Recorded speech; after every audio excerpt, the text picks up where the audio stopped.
Bonsoir, bienvenue à Atelier Librairie, le livre voyageur animé par Fabienne Roch et moi-même, Bruno Lalonde.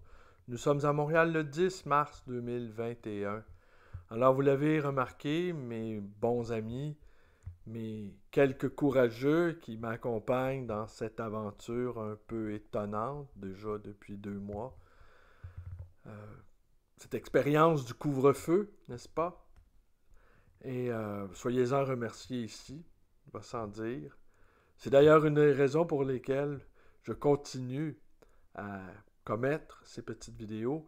C'est que je sais que vous êtes quelques-uns à m'accompagner dans cette petite aventure. Euh, vous avez noté aussi sans doute une petite baisse de régime de ma part. C'est que oui, un peu, je suis un peu fatigué. On a travaillé fort, Fabienne et moi, depuis la rouverture. La librairie fonctionne très bien. Je me suis porté acquéreur de plusieurs centaines de livres, dont beaucoup de Carl Gustav Jung la semaine dernière, et beaucoup d'études en français, en anglais, ont trouvé preneur dans les jours derniers. Ce qui explique la fatigue aussi. Mais le n'est pas loin. Aujourd'hui, ça a été une magnifique journée. Journée où on a pris congé.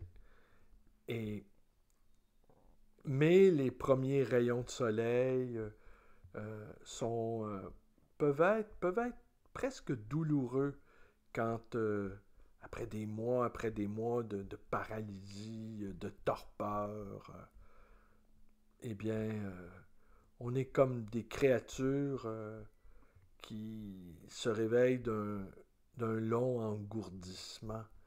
Les membres ont perdu de leur tonus.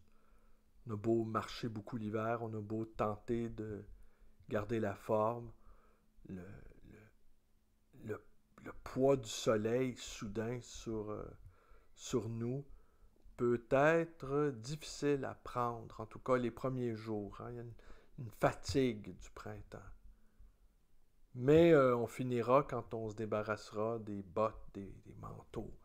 On finira par se débarrasser de nos vieilles peaux hivernales et qu'on se sera bien gorgé de soleil printanier. Eh bien, on retrouvera une partie de notre élan vital. Ce soir, je vais vous montrer un livre. Ce livre-là, je le possède depuis sa parution en 1984. Je l'ai lu plusieurs fois et dès sa parution, j'ai eu une fascination. En 84, j'avais 23 ans. Et à 23 ans, j'ignorais tout de certains penseurs russes. Je pense ici à Berdyaev ou Soloviev, ou encore mon préféré, celui qui, celui qui m'accompagne depuis ma petite vingtaine, Léon Chestov. Et l'ouvrage d'André Désilets, que je vais vous montrer, publié aux éditions Le Beffroi, eh bien, c'est un livre, ça fait au moins 3-4 fois que je le lis. Et j'y reviens, parce que la pensée de Chestov, même si elle est parfaitement au ras du sol, que c'est une pensée existentielle, radicale, qui nous met en face de la racine des choses crues. Il n'y a pas de... Il n'y a pas de spéculation chez...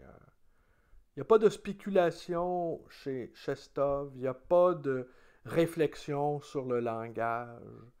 Il n'y a pas de réflexion sur la science, sur la méthodologie scientifique en philosophie. Ce n'est pas un penseur analytique. Ce n'est pas non plus, à proprement parler, un phénoménologue. Il s'inscrit dans un autre cadre où sa pensée se confronte avec des penseurs qui ont pris les choses à bras-le-corps. Nietzsche, Pascal, Kierkegaard. Et c'est sans arrêt un face-à-face avec eux. Mais c'est... je vais vous lire la préface d'Alexis Klimov, qui est le fondateur, avec Jean Renaud, de cette maison d'édition qui a existé pendant environ 7-8 ans, de 82 sans doute à 90. Et ils ont publié beaucoup de philosophes, et ils avaient une revue, le Beffroi, une revue très élégante, en tout cas, et que j'achetais lors de sa parution, même si à cette époque-là, au début des années 80, je n'appartenais pas à cette mouvance de pensée. J'étais beaucoup plus près de certains philosophes comme Sartre ou Deleuze ou même Hannah Arendt. Mais par contre, ces Russes-là, j'avais une fascination pour eux, fascination qui n'a jamais cessé au fond. Et c'est curieux comment on peut, sans doute, les amis de la secte des lecteurs, vous avez sans doute dans vos bibliothèques des livres que vous avez lus plusieurs fois et qui exercent sur votre esprit une emprise que vous n'arrivez peut-être même pas à déterminer, mais qui vous y revenez, et ça revient au commentaire de Giorgio Colli concernant Nietzsche. Au fond, il faut choisir très tôt ses maîtres en philo et se bagarrer avec eux, et y revenir, et creuser les questions. Alors, sans doute que vous avez quelques-uns, comme vous avez sans doute comme ça sur les rayons de votre bibliothèque, quelques auteurs qui ont cette capacité à vous interpeller et dont la réflexion et les interrogations remontent à très longtemps. C'est curieux, hein? C'est curieux comment certains livres, certains auteurs, quand on commence à être des lecteurs aguerris, ou enfin, est-on jamais un lecteur aguerri? Mais quand on est un vieux lecteur ou un lecteur vieillissant, disons, c'est curieux comment il y a des auteurs comme ça qui nous accompagnent toute une vie, des compagnons invisibles. Des compagnons invisibles, et quand on regarde autour de nous, ce qui préoccupe la majorité de nos contemporains, eh bien, comme nous sommes loin de ce qui intéresse les gens, au fond, et comme cette étrangeté radicale qui est la nôtre, avec nos interrogations et nos cheminements avec certains auteurs obscurs, font de nous, je ne dirais pas des étrangers sur cette terre, ce serait trop prétentieux, mais de ces êtres appartenant à ce que André Malraux appelait la secte des lecteurs. La secte des lecteurs, c'est... Et on est quand même plusieurs dizaines, sinon plusieurs... Non, nous sommes plusieurs centaines de milliers à appartenir sur Terre, dans toutes les langues, à appartenir à cette immense secte au fond. Et notre dévotion pour le livre et tout ce qui entoure le livre, eh bien, fait de nous des êtres un peu à part, un peu en marge, mais notre passion, probablement nous sommes la secte la plus puissante de la planète. Imaginez un peu, ce soir, là, je vais vous lire 3-4 pages d'Alexis Klimov sur Léon Chestov, Et ce soir, sur tous les fuseaux horaires, que ce soit le jour ailleurs ou en pleine nuit en Europe ou à l'aube en Asie, eh bien, il va y avoir des gens qui vont se pencher sur des textes védantiques. Ils vont se pencher sur des textes de Wittgenstein, de la philosophie analytique. On ne dit rien de tous ceux qui, depuis des millénaires, se penchent sur les textes sacrés. L'Ancien Testament, le Nouveau. Dans les monastères, plein milieu de la nuit, pour méditer un psaume ou l'autre. Ce sont des lecteurs. Hein? Moi, j'aime bien cette idée-là de Malraux, la secte des lecteurs. Nous sommes nombreux, très, très nombreux. Sans doute, nous sommes la secte la plus importante de l'humanité. Et nous sommes tous reliés par cet amour de la pensée, de la poésie, de la philo. Ça va être le titre de la vidéo de ce soir, la secte des lecteurs.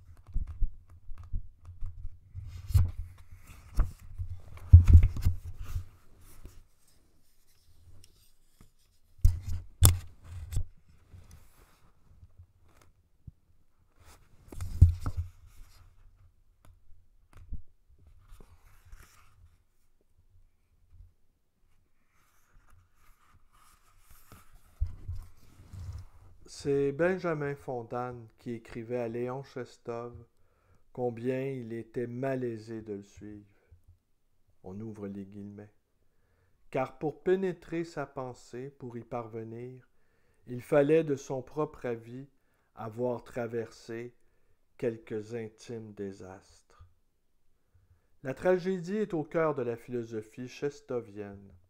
Refusant de voir le monde d'une façon désintéressée, l'auteur d'Athènes et Jérusalem soulève une problématique particulièrement difficile à saisir. Comment, en effet, accorder une valeur de connaissance à une philosophie qui ne fait que refléter un état d'âme qui, suivant le jugement de ses adversaires, est vicié par le psychologisme, cette bête noire des intellectuels, et qui ne s'efforce même pas de dissimuler son origine obscure, humaine, trop humaine. Incontestablement, celui qui aborde l'œuvre de Léon Chestov comme une critique ou une histoire de la philosophie risque d'être choqué au plus haut point. Léon Chestov n'emprunte pas les chemins habituels pour traduire la pensée des philosophes. Il réalise le programme de Baudelaire, précise Boris Doschleuzer, on ouvre les guillemets, en ce qu'il adopte un point de vue passionné, partial et particulier, qu'exprime très bien la formule « pérégrination à travers les âmes ».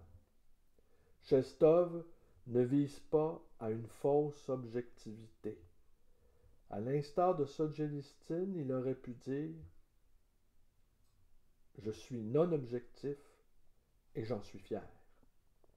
Nietzsche lui-même, écrit-il, apprit à distinguer là où les autres ne voyaient rien. Mais d'où cet homme qui vivait à l'abri de cet isolement a-t-il tiré une perspicacité aussi singulière? Évidemment, l'origine en était unique. Il trouvait chez les autres ce qu'il voyait en lui. Au fond, nous pouvons appliquer à Chestov sa présentation d'Occam ou celle de Dostoïevski. La question philosophique est avant tout une question personnelle qu'il faut ressaisir sans se demander si elle est autorisée on ouvre les guillemets, par la méthodologie moderne et par la théorie de la connaissance. Quand l'homme accomplit sa besogne, quand il ne réfléchit ni ne travaille, mais livré à lui-même et aux autres hommes, il regarde librement autour de lui et écoute, accueillant tout, ne dissimulant rien. Alors, il se met à philosopher. Qu'a-t-il besoin alors de formules abstraites? Quelle nécessité y a-t-il pour lui de se demander, avant de philosopher, à quoi puis-je penser? Quelles sont les limites de ma pensée? Lui, il pense, et que ceux qui en ont envie établissent plus tard le bilan de ce qu'il a fait et édifient des théories de la connaissance. La philosophie, on ouvre les guillemets, n'est pas bessinène, elle est lutte. Et sous ce rapport, Chestov demeure implacable. Paraphrasant la Bible, il répète que l'homme n'a pas où reposer la tête, qu'il faut marcher, marcher sans fin. Tout arrêt marque une fixation au cercle de l'omnitude, aux lois de la nature, et à ce 2 x 4 que Dostoïevski identifiait à la mort. Maître Eckhart ne disait pas autre chose. La philosophie devrait avoir pour but, non pas de nous apporter des certitudes, mais au contraire, de nous libérer de toute certitude par un mouvement analogue à celui qui fait éclater l'écorce des arbres, effort pour détruire toute fixation, pour effacer les contours que nous attribuons aux choses, contours qui les limitent, les immobilisent, les déterminent, les déforment. Chestov veut combattre les évidences. Par là, c'est l'inconnu qui, on ouvre les guillemets, s'ouvre devant nous et toutes les possibilités s'offrent à la place des idéals actuels. Seul celui qui passe par la mort, qui regarde en face notre mère la mort, retrouve ces nouvelles énergies propres aux vrais philosophes. Notons que ces derniers ne sont pas toujours ceux que l'on classe dans la catégorie des philosophes.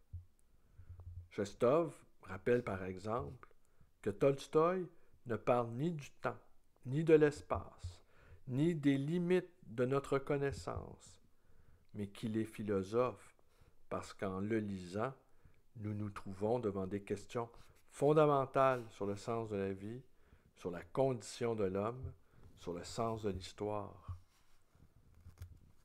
Comparant la pensée occidentale à la pensée russe, Chestov précise son orientation.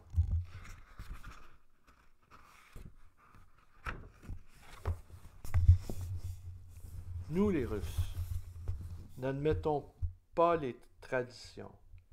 Notre nulle littérature ne mena contre la tradition de lutte aussi hardie que la littérature russe. Nous voulons tout examiner à nouveau et trouver des solutions nouvelles à toutes les questions. Notre audace provient certainement de notre confiance en nos forces, qui est le signe de notre manque de culture. Chez nous, Bielenski, un étudiant qui n'avait pas terminé ses études et qui n'avait sur la philosophie européenne que des renseignements de troisième main, exige qu'on lui rende compte des victimes depuis longtemps oubliées de Philippe II et de l'Inquisition d'Espagne.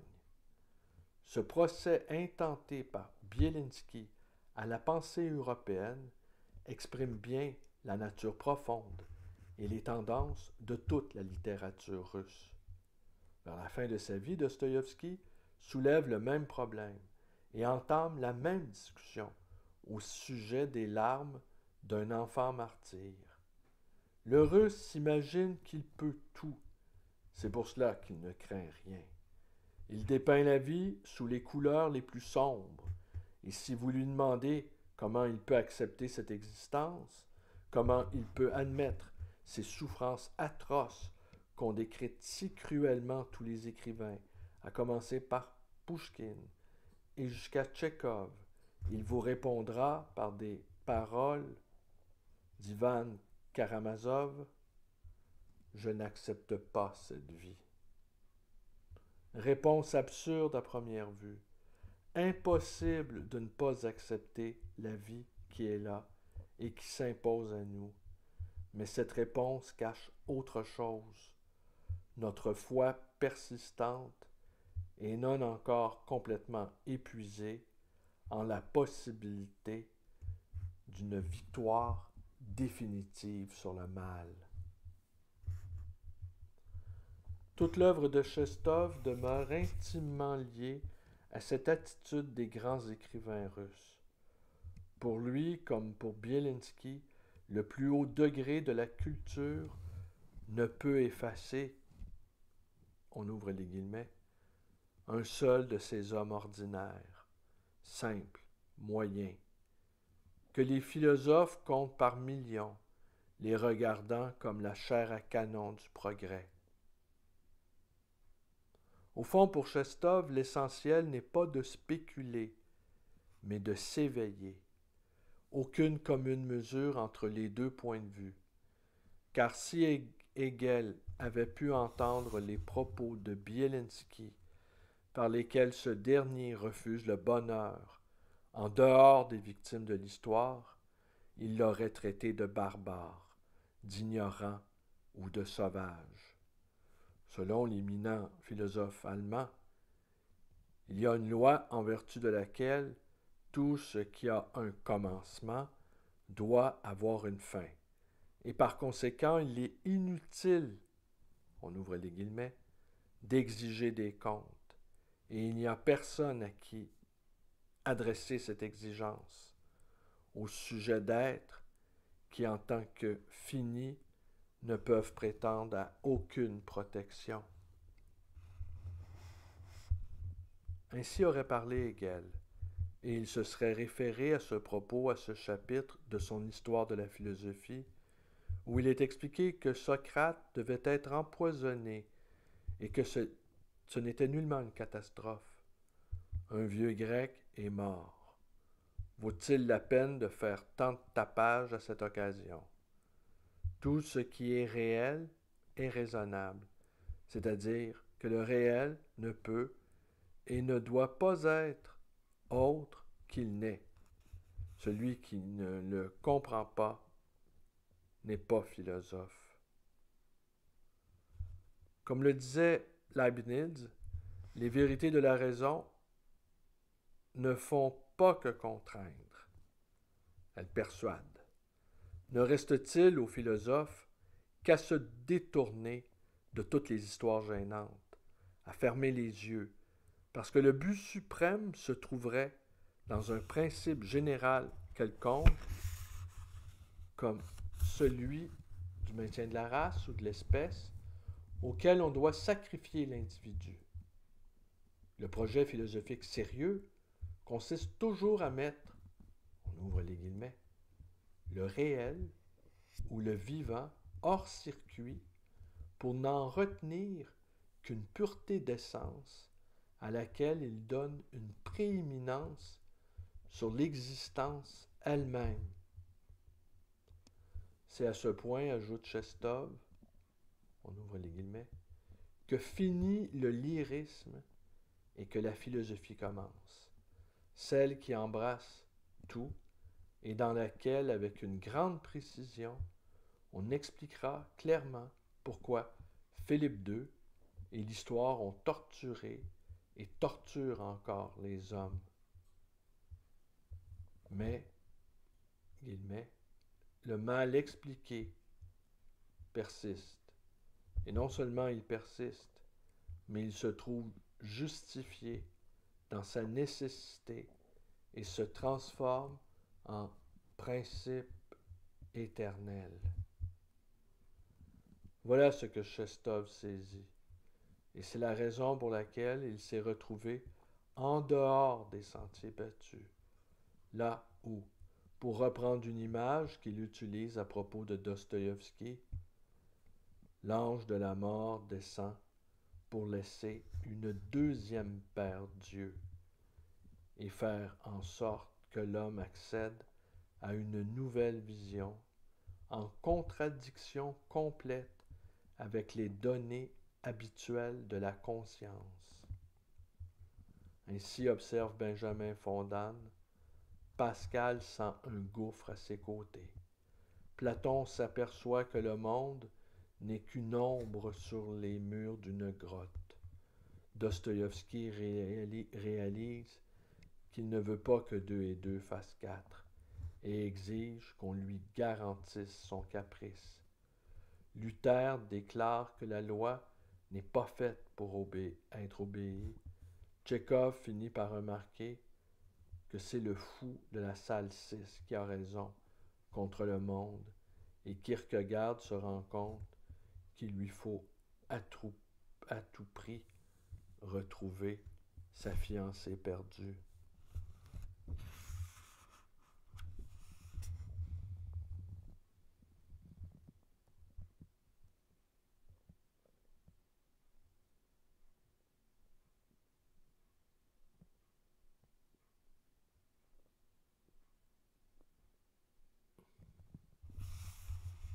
Alors, je vous ai lu l'introduction de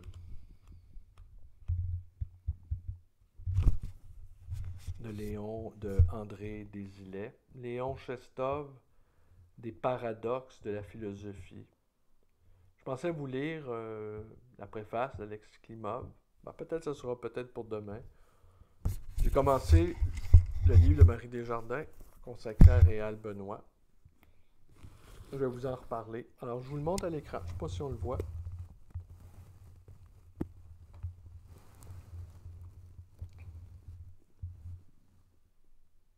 Avec une reproduction du tableau de Georges de la Tour.